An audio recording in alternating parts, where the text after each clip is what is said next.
He's the keynote speaker. This is Greg Roach. Just in case y'all don't know who Greg is, he's the president of Gainey's Concrete Products. He shows up faithfully 4.5 days a week to work.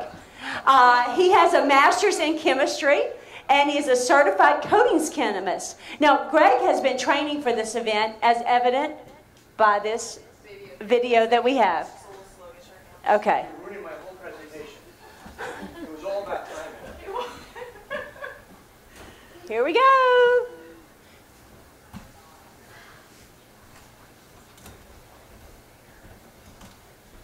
Get fit with Lisa. Beautiful.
Okay. This is what happens when you ask me to co-present. Have I mentioned that when I'm keynote speaker, all I know is everybody's saying goodbye to me. All I am is dead last. I'm not a keynote speaker. I'm the cleanup man, right? Save the best for last. Right. I avoid having to sweep the floors for another half hour. So, are you guys having a good time? Yes. It's been fun, huh? I am in awe at the dedication of what goes on at DEQ. Every time I hear all that stuff, how do you start quantifying what goes on with our water bodies? And to hear these models and these, these mandates from EPA and how they get interpreted. So whether you realize it or not, we're all on the same side. We're all trying to create water quality and do it the best way possible, right? But we don't want to stop economic development. So it starts with EPA, it then goes to DEQ, and then you have the DHH response. So what I want to spend some time talking about today is what we think may happen now that we're seeing. This is what it is. This is what's going on as EPA tells DEQ to take these measurements. Here's what's going on with our water bodies.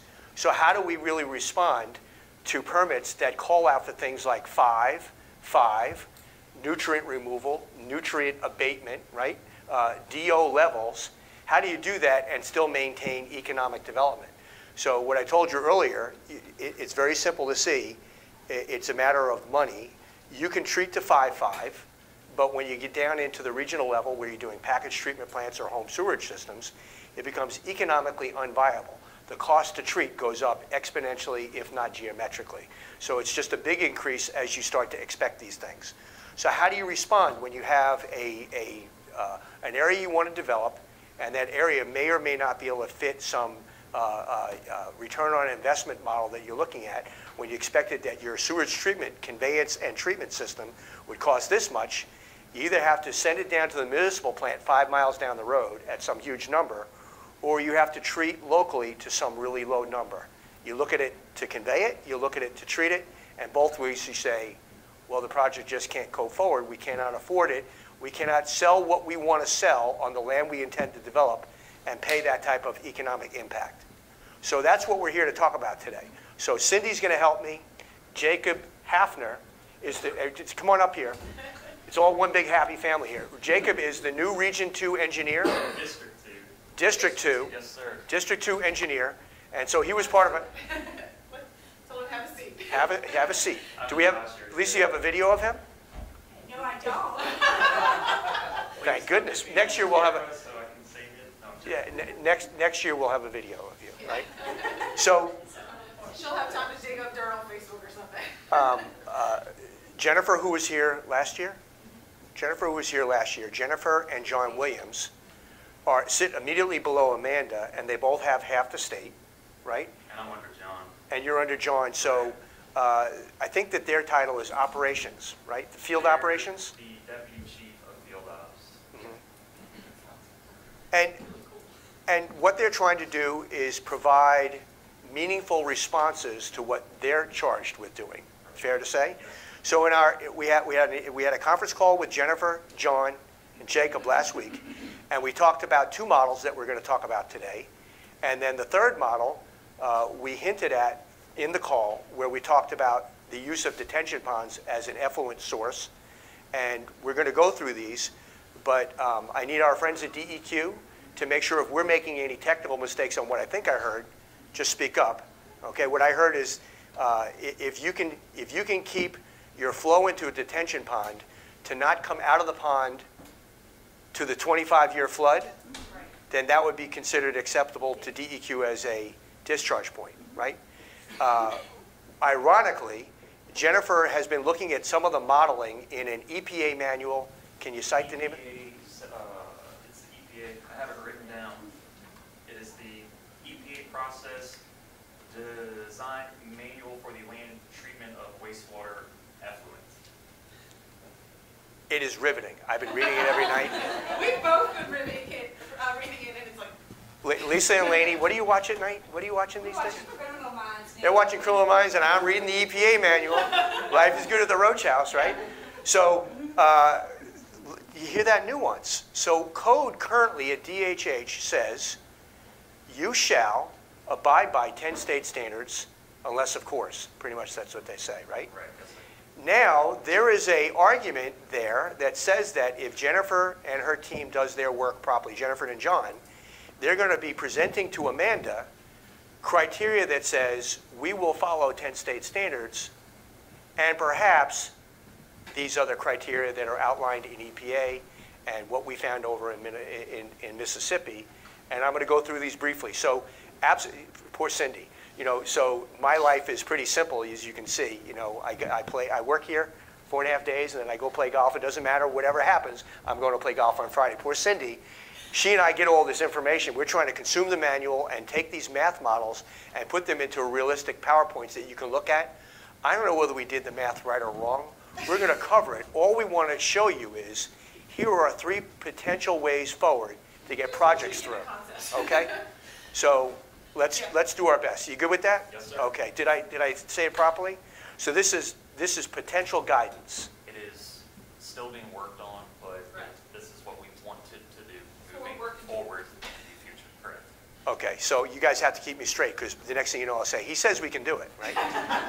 All right. Go ahead. So now, I told Greg, I said, I feel like all day long we're getting them ready for, it's like Chicken Little, where the sky is falling, and, you know, this is what's happening. So how do we solve the problem? What do we do? And so we Step over here so actually you went can and met with Alvin Cuso, and I met with Mr. Verdree, and we talked about the small commercial extended aeration system. So that's less than 3,000 gallons per day. And then, like you said, we had a conference call with Jennifer and John and Jacob, and we talked about the large package plants. Thank you. We talked about the large package plants, which are going to be greater than 3,000 gallons per day, and what are those requirements. So for the smaller systems, they actually like spray irrigation, and it works for them because when you get into, and we'll talk about overland flow and that type of thing, they typically don't have the land available when they have these, when you're looking at these smaller systems, because maybe it's a Dollar General, which oddly enough they're having a lot of trouble with Dollar Generals. They're just popping up everywhere. They're popping up everywhere. I don't know. Don't go to the one in Tickfall, you might get shot. I'm just saying. So, yeah. It's a fact. So they're looking at that. They're looking at effluent reduction with modified field lines and then spraying. So for them, spraying seems to be more of the solution, but it has to be engineered. I'm loud. It has to be engineered. So what they're looking for is typically if it's 3,000 gallons per day or less, you don't need an engineer to sign off on it. Someone can send in all of the information and they can apply to get their permit. But if you're going to go with spray irrigation and you're going to follow, this is kind of, outside the normal realm, then it has to be engineered. And what they're looking for is what are your flow rates per head, what's your pump design, the PSI at the furthest head. You can't just give them the PSI at the closest one. And they're looking to separate the spray fields on the land if possible. So if you can break up the spray fields, that's even better. So they do prefer that as well. So that's some of the things that they're looking for on the smaller systems. They had told me that they haven't really done a lot of overland flow, and where they have seen it, it's on residential, like a subdivision, and they said it's going to have to be greater than 3 acres. So these are some of the rules that are outlined for them in code. It has to be greater than 200 foot of a soft slope, because you don't want it running off, and it has to be sloping away from water wells, and it has to stay on the property. So that's some of the criteria that they gave me when I went and met with them for overland flow. And this was a biggie for me. I'm sorry, I'm a Chicken Little fan. So he made these pants out of his homework. So I consider that experimental. So experimental systems, they are going to consider using sound engineering principles, which to me says they're willing to work with us. They know that there's an issue. They're seeing zero discharge. They're seeing, things come from EPA that people, DEQ that aren't really available to meet. He's probably just losing battery. Okay. We can hear it. Yeah. Everybody Okay, hears well, I hear it popping in and out of it. Oh, okay. So what I really like to hear from them is they're willing to work with us. They're willing to work with you. If we come up with systems that we want to try, they're like, let's try it. Then let's test it and let's see what's going to work. So I was really happy to hear that.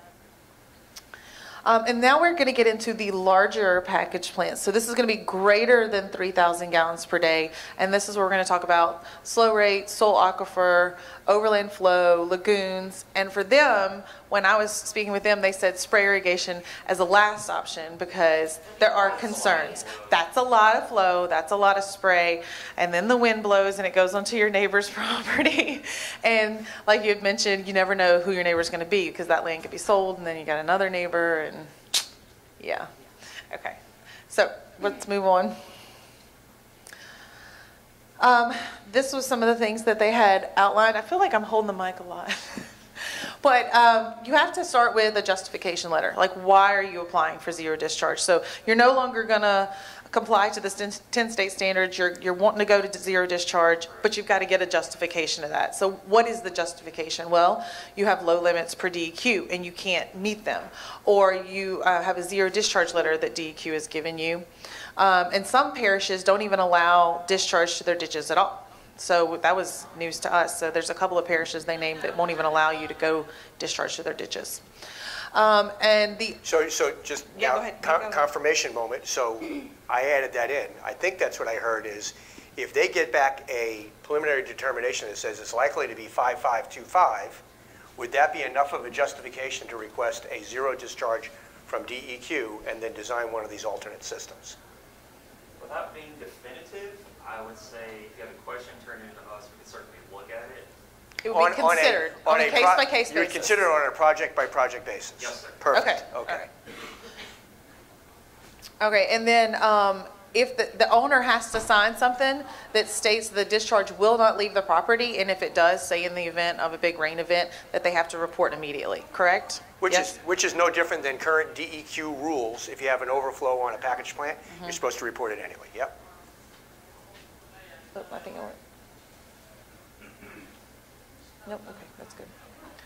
So this is some of the requirements that they're going to be looking for. So when you submit and you say, this is what I want to do zero discharge, they're going to want a full set of plans and specifications. You're going to have to be looking at the soil and the vegetation information.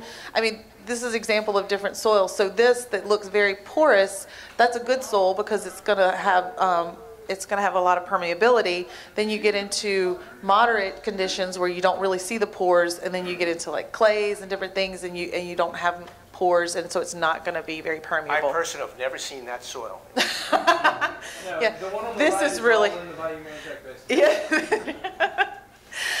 Yeah, so, you know, there are places where they're going to look at it and go, look, it doesn't make sense. This soil is not going to be permeable. It's not going to work here. And that's why it's a case-by-case basis, because we've got to look at all of that. And you've got to be able to, as an engineer, justify this is the soil that we have. It is permeable or it's not. This is the vegetation that we're going to use. And using that EPA document that you mentioned, you know, meeting the requirements established there, you have to give an O&M manual for your proposed system. So whatever system you're saying you want to use, you've then got to be able to say this is how it's going to be operated.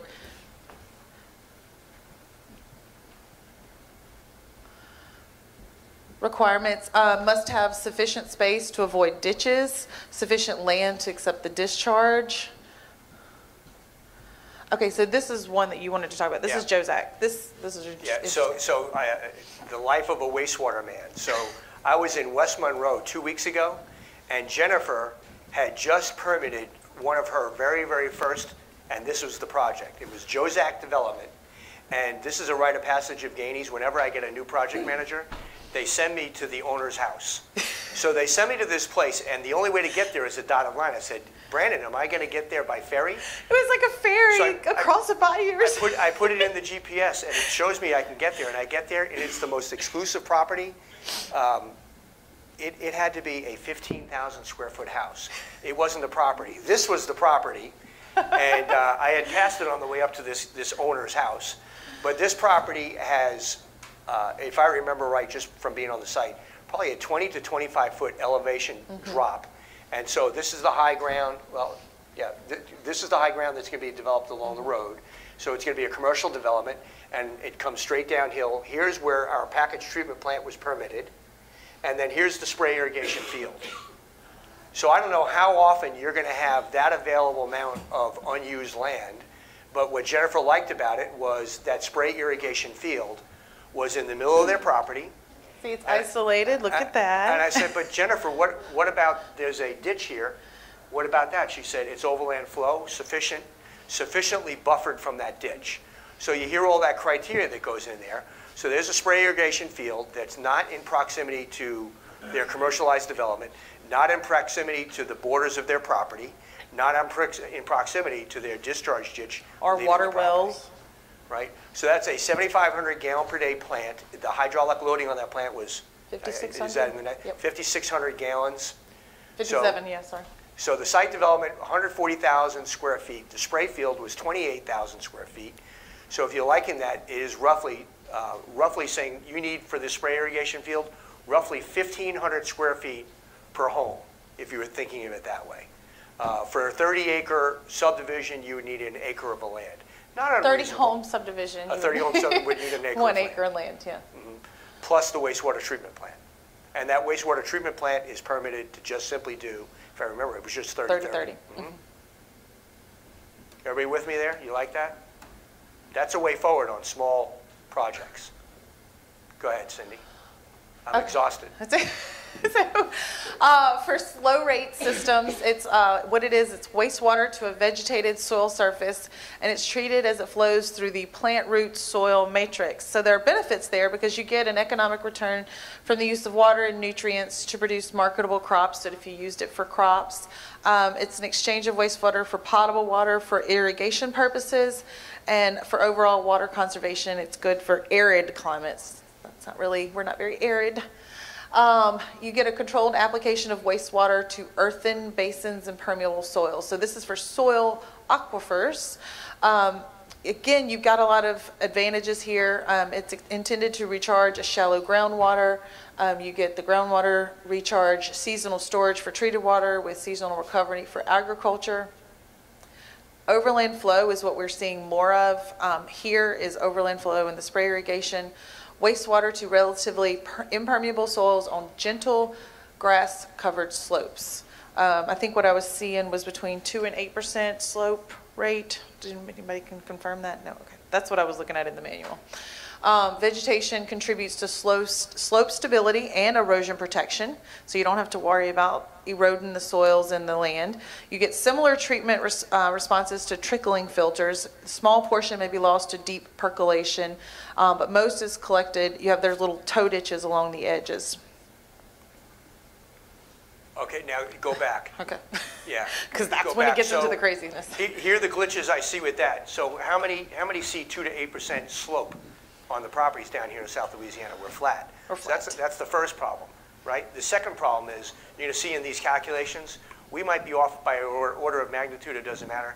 This takes a huge amount of land. And then the third glitch, it talks about having to have storage for the times during the year where you can't discharge. For example, last year where we were frozen for a few weeks, right? So you have to have the capacity to have fairly large storage so that you can discharge. You can turn it off during rain events. You can turn it off if it's frozen. That sounds like a lot of storage. But again, let's show them the math. Show them how smart you are. We'll see. Okay, so this is from the EPA manual. This is the calculation that they use, and this is, I did not use the metric units. That was way too complicated to convert. So this is an estimate for the field area, and we're going to go through each type, the soil aquifer, the slow rate, and the overland flow, and kind of look at what they're saying you would need for the field area. This is like the entire area that would be needed. So if you look here, you've got Q over LP. Well, L is actually here. So it's the loading rate in terms of inches per week. And so it breaks it down per the slow rate, the soil aquifer, and the overland flow, and it tells you which numbers to use. So if I was going with millimeters, which I didn't, here's the set, or if you go to inches, it's here. So then you have that times P. Let me get to P. And P is looking at period of application weeks per year. And so it's looking at, we're in this black area, which is 15. So that's the number that we have to use. Which means it rains all the time. It rains all the time. So this was the different calculations that I came up with. So they're looking at it for Q was quantity, which is in terms of millions of gallons per day. And then, so for example, overland flow, it was quantity over your 8 inches per week over 15 weeks per year. And that comes up with 292 acres needed for a 50,000 gallon per day. It's a lot of acreage. Okay, slow rate, even more, 2,300, and then soil aquifer was coming in the best at 116. But what we're looking at is if you start with a wastewater treatment plant, then you're going to be bringing that BOD way down. So instead of going in at 200 pounds, like a concentration of 200 parts, I can't get my words out, 200 parts per million, thank you. 200 parts per million, then you're bringing that way down. So if you had 83 pounds of BOD loading for a 50,000 gallon per day plant, and you get 90% removal with a treatment system, like extended aeration, then you would be at 8.3 pounds. That would be your remaining BOD. So you're really significantly reducing the BOD loading that you're putting into the ground when you're using these types of land treatment systems. So then that goes from 292 acres at a 90% reduction to 29 acres. And that's just our math, and that's us kind of like that? estimating. And listen, and we can easily rate the plant at 2020 or 1010. Yeah, so we could get it done even lower. But the glitch on that is, if you notice, L was inches per week, which means we always think in treatment in terms of organic loading. But when you think of soil, you have to think of hydraulic loading. So while we may be reducing the organic loading to the soil, we still may have quite a struggle bit of to get that amount of liquid into And that what same what soil. I would like to look at is, because what we see when we're looking at DMRs is it's never the amount of flow anticipated based on 10 state standards, and I know you've seen that. So when you look at a DMR and the flow rate's supposed to be 40,000 gallons per day, but they're only seeing 15 or so, a lot of times we're seeing that because of, you know, low flow toilets and, you know, efficient shower heads. So a lot of those numbers are kind of coming down. So that would be a consideration to justify math too. And we practice green at the Roach household without water conservation. You know how we do that? How do you do that? Lisa, get out of the shower. We're green. We're not super green. I got one of those darn inline hot water heaters, the gas ones, so I always have hot water the whole time. So it's a struggle to get out of the shower some mornings. All right, so next we looked at, Greg had actually went and had done a lunch and learn over in Mississippi with Dungan Engineering, I believe. Out of Brookhaven. Out of Brookhaven, and they were talking about how they use lagoons in Mississippi to do a lot of their treatment. Yep, Since and you were there, you get to take the mic now. I don't remember a thing about that trip. You're going to have to handle it. It's Friday afternoon now. It's my off time. It's his off. He should be golfing right now. So they needed a lunch and learn, and I went and I gave a lunch and learn on packaged treatment plants, and they were very polite. I never know how much an engineering firm is either interested or knows, and they got engaged, and they really started telling me a lot about what Mississippi is doing, and it sure sounded great. I mean, so they have a bunch of impaired lagoons that they're using to treat wastewater, and he said, Greg, what if we were to start taking your packaged treatment plants and putting it in front of our lagoons? I said, well, you probably reduce your BOD loading by 90% or better. And so I'm working with them to get some of those on some of these impaired lagoons. And then here's that same thought. Go ahead. So we called Dungan Engineering and said, can you give us the criteria that Mississippi uses? And sure enough, they sent us Mississippi code. Yeah. Go ahead. It's a MDEQ, so it was their code from DEQ. So the rules that we're finding is if you do have water wells, you need a liner at the bottom of your lagoon. Just like anything else, you need to be able to divert the stormwater runoff. You have to have a minimum separation of 4 foot between the bottom of the pond and the maximum groundwater, 10-foot separation between pond and bedrock, and pretreatment lagoons are really kind of unnecessary with packaged treatment plants in the front. That's something we're exploring. They describe pretreatment as debris removal, essentially. So you're already getting that out getting that with a packaged in a treatment packaged plant. treatment plant.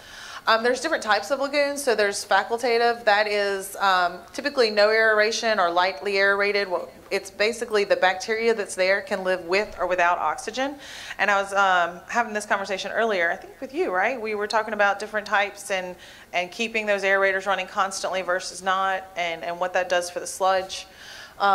Their maximum is 40 acres per cell with a minimum of 2 cells in a series. Cell 1 needs to have less than 40 pounds of BOD loading, and the overall loading shall be no heavier than 30 pounds of BOD per acre per day. And the detention time is 30 days with the over at the footprint being 4 foot operating depth. So here's an example. If you have 100,000 gallon per day, and we did the math here again, at 30 days, that's 3 million gallons divided by the 7.48 gallons per cubic foot. So then you get this big number at a 4 foot operating depth. That's 100,267 square foot divided by the square foot per acre. You would need 2.3 acres for a facultative lagoon. Now we're in the ballpark, huh, guys? That's doable. 2 acres for 100,000 gallon per day. Who doesn't have a detention pond on a property that has 250 homes? Right. Partially mixed aerated lagoons get even better. They have mechanical aerators, a minimum aeration capacity of 8 horsepower per million gallons of aeration pond volume. The detention time, so we went from 30 to now it's 18, and then they're going to have a settling area in a partially mixed aerated lagoon. So your settling area has to at least hold it for a day. And here is the example. So I'm not going to go through all the math again, But the dun is 1.4 acres when you get down to it. So again, 100,000 gallons per day down to 1.4 acres. And it just gets better and better. And then they also have completely mixed aerated lagoons. And so they have, it's almost the same as the other, the partially mixed. They're just a little different criteria. They're looking at the DO level, 2 milligrams in the parts of the lagoon. Oh, I'm sorry. And you have to have a settling area just like the other. Oh, well, that was fast. So, I mean, what we're finding is... Well, fact check us. Yeah. Any issues with what we said so far? I haven't seen anything that I would have any issues with. Okay. And I'm not holding you to it. You got that on tape? You got, I know. We like literally just got to meet Jacob face to face. Yeah. I watch a lot of TV. And what about? Your answer now. Where were you on the night of? I'm so glad Greg had the keynote today. Wait, I have the keynote. Good so far? So we're not sure whether we did the math right, but what I am sure is this sure seems like, and you know, I'm not so sure about those first two things. Those models look like an awful lot of land. That's a lot of land. I've never seen soil that looks like that stuff, right? Yeah. So, but thank you for working with the community to try and figure out the right response. We need to protect our waterways, and we need to continue to do, you know, to do economic development. I need to keep you in the lifestyle you're accustomed to, so we have to keep on selling packaged treatment plants, right? So, you know, it's all important to us, right?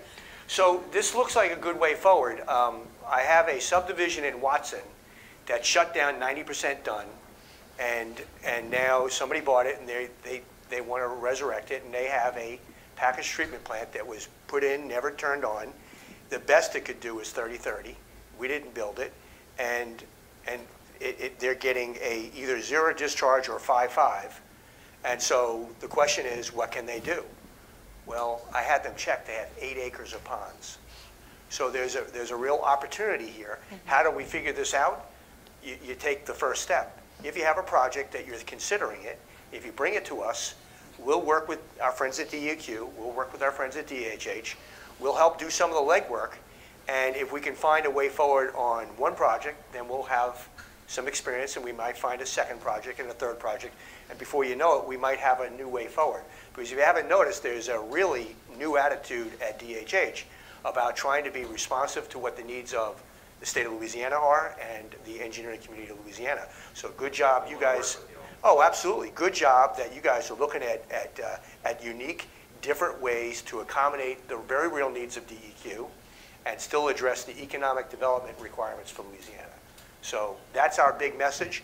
Was it the Big Bang? I think so. You did a good job. You did a good job. Thank you. You're just like that 5 minutes. I know, literally. Welcome to Gainey's.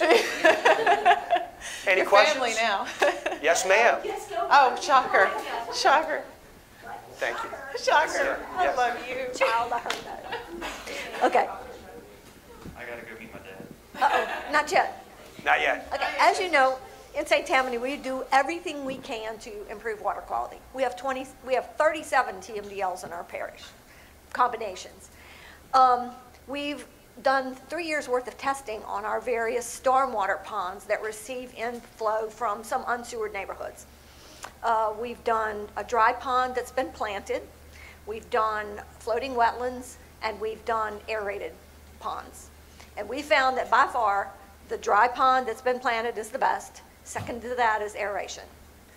So although we don't technically allow discharge from packaged plants into our ponds, it does go into the ditches, which can get into the ponds. So it's our way of saying, yes, it's our last ditch effort to protect the water, or to protect the ambient waters from the watershed itself.